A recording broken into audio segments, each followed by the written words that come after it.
Right. Hello, hello. Welcome to the board games. And click that subscribe button down below. Like the video, subscribe below, ring that bell, do all that fun stuff. Today we are here with a bunch of games in front of us. We've got... This is me, Kenny, Dad or Sean, Joseph. And Joseph. All right. Today we are doing this video. It's not necessarily a top 10. It's 10 family favorites that we enjoy that are language independent. There was a comment the other day on one of the other videos about any recommendations for board games for younger children that aren't English speakers. And like I'll wear my 2 blue blankies on the Skull King one. Yeah, you did have your 2 blue blankies in the Skull King video. So we have gone through our collection here and pulled out 10 of the games that we like to play often here at the house. And we're going to go through them. We'll put links in the subscription, in the channel description below. And you'll be able to go and perhaps track down some of these games for yourself and your family, or newcomers to the hobby. These are great introductory games that are fun and can help introduce people to the hobby. So first off, we've got Las Vegas. My wife is from Las Vegas, so she loves this game. And like well, let's talk about each game one at a time. What do we do in Las Vegas, Kenny? Like we roll dice and we give money by the cards, and the worlds are the... There's 6 casinos, right? There are different types of casinos, and you have the most numbers on it, you get the money on it, and whoever has the most money wins the game. Yep. So you play 4 rounds of the game, and there's 6 casinos, numbered 1 through 6. On your turn, you roll all your dice, you commit your dice to that place, that casino, and you go around till everybody's placed their dice, and then at the end of the round, you collect the money. Whoever has the most presents gets the money at the casino. I need to tell you something. Okay, Kenny's gonna go potty. Oh my gosh. I said it, I mean for funny. Okay, just try to be quick. I mean for funny. That's to be funny. All right, so that's 1 down. And Next now up, let's talk about... It's Camel Up. Camel Up. What type of game is this? What are we doing in this game? So like, there's camels around and the people has to whack them so they can go. Yeah. Well, in this game, and I'll just have to show you, you can find stuff that you can 3D print online all over the place, obviously. But our friends did one. Normally, this is the old version. There is a second edition that has a different pyramid. But the old pyramid was a piece of cardboard. But our friends printed out this 3D printer where pyramid where you put the dice in. It's from the Fairbanks. Yeah, our friends the Fairbanks. You shake it, and then you push this, and then the dice rolls out, and then that's how far the camels move. So in this game, you aren't the owner of any of the camels.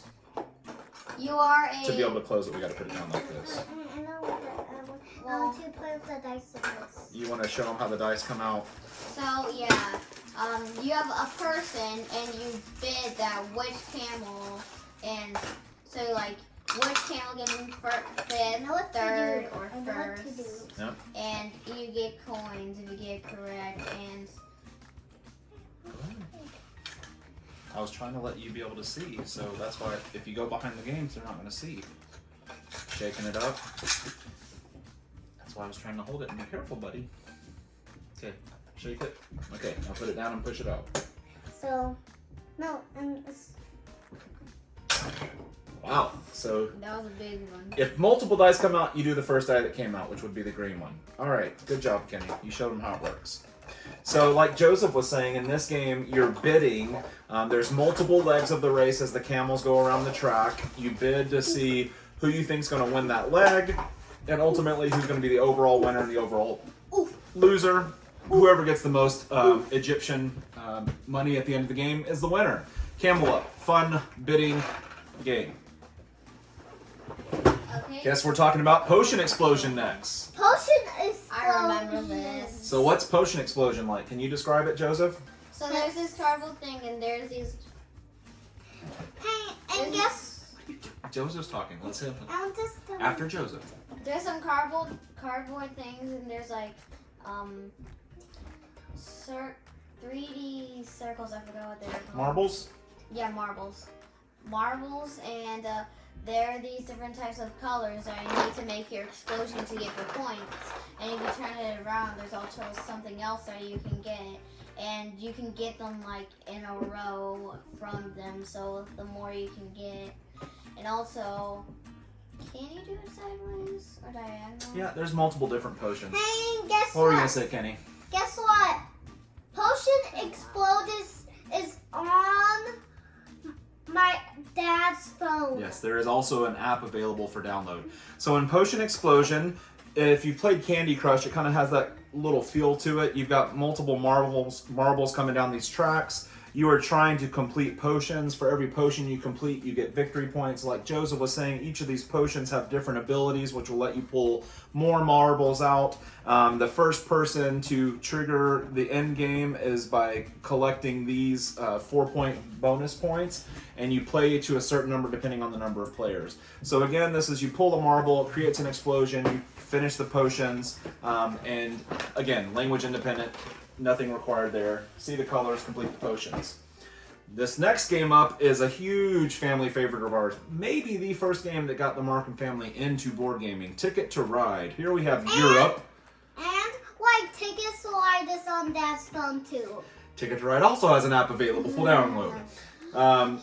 Ticket to Ride is a game where you are doing hand management, set collection. You're completing contracts or destination tickets to see who can get the most victory points by the end of the game.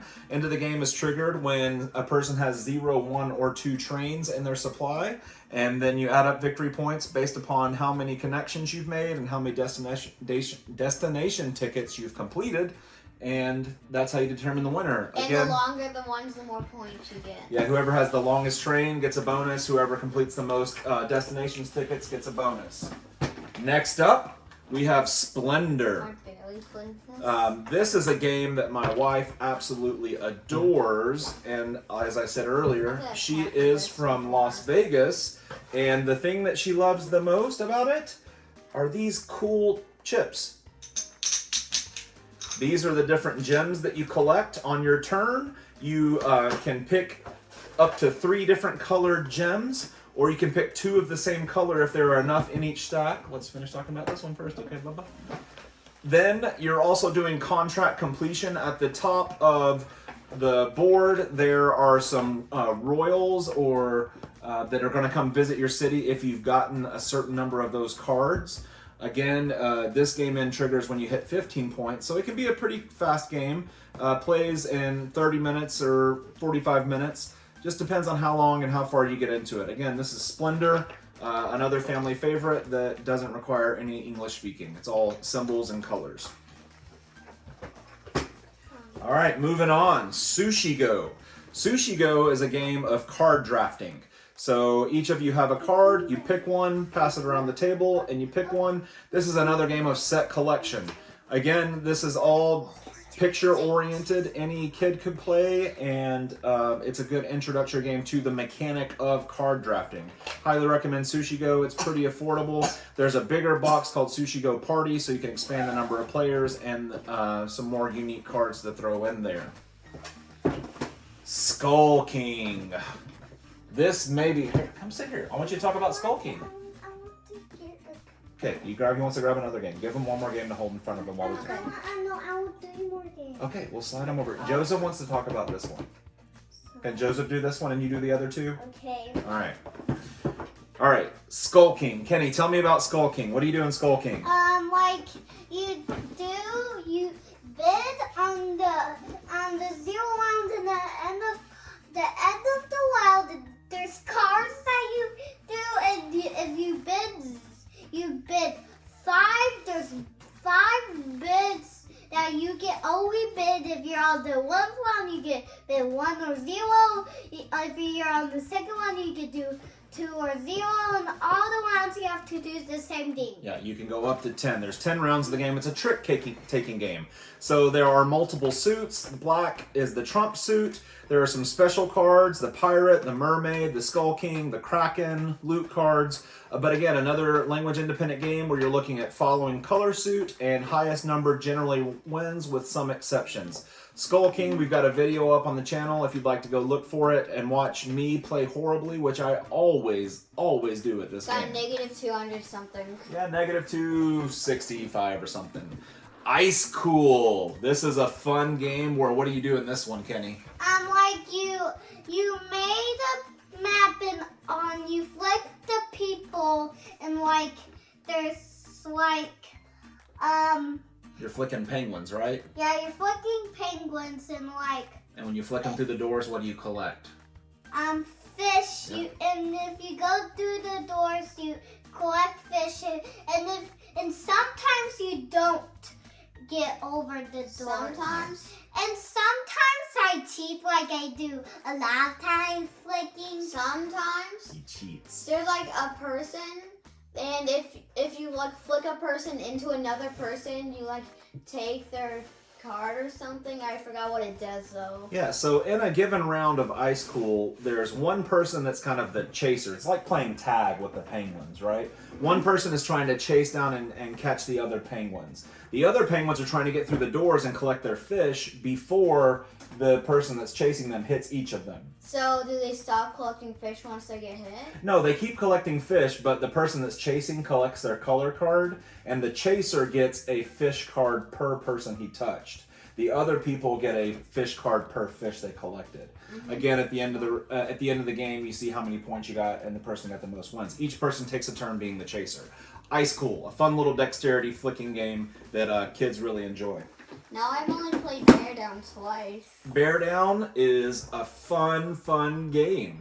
Joseph or Kenny, why don't you guys tell us a little bit about what's going on in Bear Down? Like, Bear Down, you try and get the fish, you move your bear to get the fish, and you have to stop when you're on the fish, when you see you're on the fish, and there's 4 bears, and like, you throw the dice, and sometimes it shows a water being 1 water, that means you push 1 or 2 waters. So it's like this.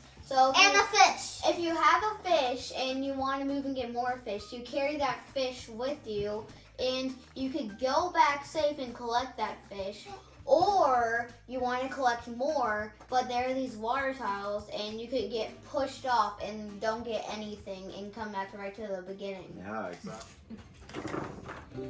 Oh, that's a lot of water. Oh no! Oh, no. This is going to be the final turn. All right, Blue gets 2. Yes, pink is 1. Blue gets 2. So blue gets 2. Yep. Bye, Joseph and Mommy. Of course, you have to say my name first.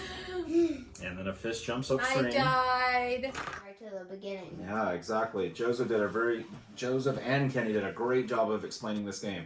So in this game, you've got some dice rolling. Again, like Kenny mentioned and Joseph, there are fish collecting, water pushing. The water is constantly moving downstream. And as a bear, it's a push your luck, press your luck kind of game. You can stay out on the river and keep collecting fish, but if you get pushed over the edge with your fish, you lose them all. Or you can come back and bring them home to safety and collect those victory points. So it just kind of depends. When the dice roll, you could be in a part of the stream that gets knocked over, or you keep coming back and bringing those fish home and see who can get the most points. Very fun little pressure luck game that is very easy to get and fun to play. Guess what? When I always play with Daddy, like a lot of times, and I always win. Yeah, you're very good at All that the game. while. I took like a 7 fish, or I had like a lot of fish, and I risked it, and I lost it all. Oh, I always went overboard. All your hopes wash away. All of it. All right, so if you look on our channel the other day, we played 5 Minute Marvel. 5 Minute Marvel, which is re-theming of this game. This is 5 Minute Dungeon with the Curses foiled expansion. This is an expansion game, so it has more people and more bosses to defeat. And like this is the same like 5-Minute Marvel, and we showed it to you when we played 5-Minute Marvel. We That's didn't right. play it though. Yeah. So in this game, what are we trying to do here? Okay, so there are these bosses, and again, like in 5-Minute Marvel, we have 5 minutes to defeat every single obstacle to defeat the boss. If we don't defeat the boss, we try again, but if we do, and then each boss gets harder and harder, and there are these also like mini boss cards, and sometimes you can like get a lot of them, but it's like really hard to defeat. Yeah, so the way... It's like the same as 5-Minute Marvel. It's just like 5-Minute Marvel. So in this game, you're going to build a dungeon, which is going to consist of regular obstacle cards, like Joseph was saying. There are some mini bosses, curses, and other things that are going to come up. And cooperatively, as a group, you're going through the dungeon, through that deck, trying to get to the bottom and defeat the main boss. I'm mostly this guy because his power is to defeat all the curses that you have. I think he's the shaman, is that right? Or I don't know his name, but his power is like to take all of the curses off that you have. So this is a very fun game. It's cooperative. It gets a little hectic. I love the 5-minute aspect of it. You can play one dungeon and be done in 5 minutes. Like Joseph said, if you fail, you can go back and do it again. If you want to keep going through all the bosses, I think with the Kickstarter expansion, there are 8 total. There's 6 in the base game. So you're looking at 30 minutes if you push all the way through and are successful in each room. Sarah was always a wizard. Sarah was always a wizard, and she always froze time. Yeah, she likes to freeze time and give us a little time to think. So if you like real-time, cooperative, fun games where you can talk and communicate and go through a dungeon, this game might be right for you. Again, this is not necessarily a top 10 list, but it's 10 games that we went through our collection and found that we wanted to recommend to you that are language independent. They're games that I can play with all my kids. Kenny, wherever he went, is 5 years old, and he plays all these games. Joseph is 8. He plays these games, plus he kind of digs into some of the others that are a little more complex because he's just gotten into the habit. But each of these games we've discussed today are a good introductory games that teach you some game mechanics that will help as you grow and go deeper into the hobby and progress into other games. Should we play one of these games? That's what Kenny brought Las Vegas back for. I think we're going to put Las Vegas on the table. Maybe we'll record that and post that as well later. But I just wanted to thank you all for joining with us today, going through these games. I hope that I've suggested something, or we've suggested something, that you'll be able to get to your table with your family, friends, or someone that wants to play games. I might suggest to play Dice Throne with you some other time, because you also did another video of Dice Throne like last time. Dice Throne was one of them. There's a little more reading in that game, so that was one of the reasons why I didn't include that in this list. This list was trying to stay as language independent as possible so that younger kids can play and newer people that may not be English speakers also can play.